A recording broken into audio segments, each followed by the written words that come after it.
The F major chord.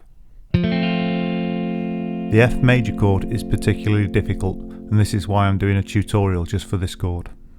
The first thing you notice about the F major chord is the fact that you have to cover two strings with one finger.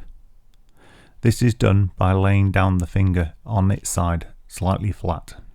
However, you have to be careful to keep your other two fingers on their tips in order to prevent them touching the strings next to them. If you're having trouble with this, or you're getting dead strings, one of the most important things you need to consider is the position of the thumb. This is often overlooked, but it is really important. One thing I've discovered after 25 years of teaching is that this position isn't fixed. It depends on the person and the mechanics of their hand, length of their finger, width of the fingertips, etc. So you'll need to move your thumb backwards and forwards around the back of the neck until you find the ideal position.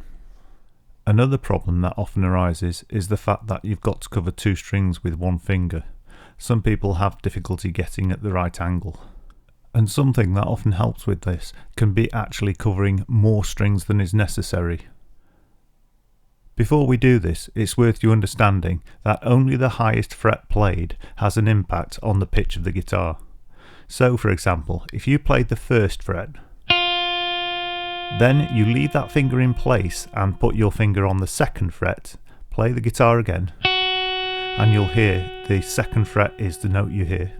Then put your finger on the third fret, so you've now got three fingers down on the guitar.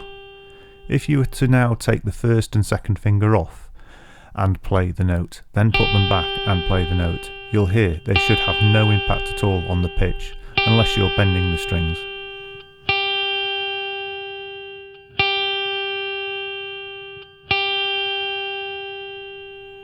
Bearing this in mind, you can play the F chord with the first finger across three strings, or even four strings. Whilst this may seem like a hard solution, it actually can solve a lot of problems, because it allows your second and third finger to go onto their tips. It also causes your thumb to come round the neck, so in some cases this can solve the problem and give you a good F chord.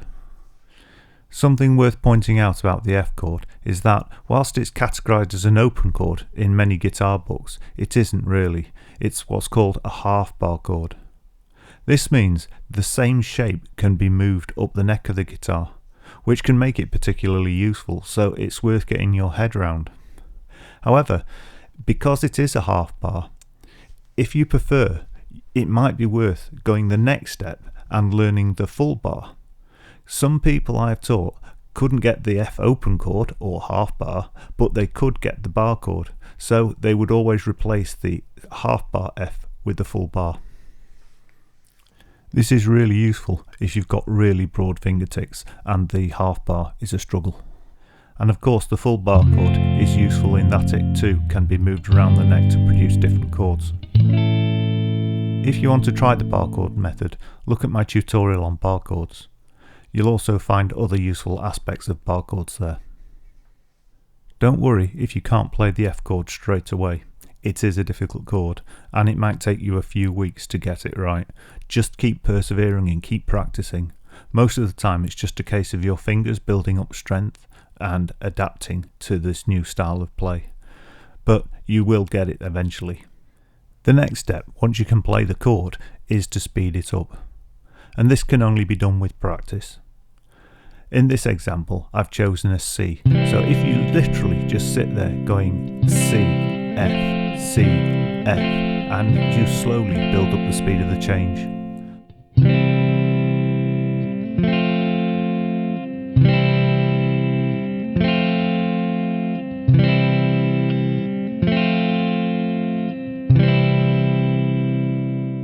I call this chord push-ups, and I find it a really good, useful way of getting used to changing the chord. And you can use this with any chords you have difficulty getting between. Just repeat the two chords over and over again. It seems boring, but it really cuts down on practice time. Because if you've got a chord change in a song that you're having difficulty with, rather than playing the song over and over again, it's far quicker just to play the two chords over and over again. And then you can master the song more quickly.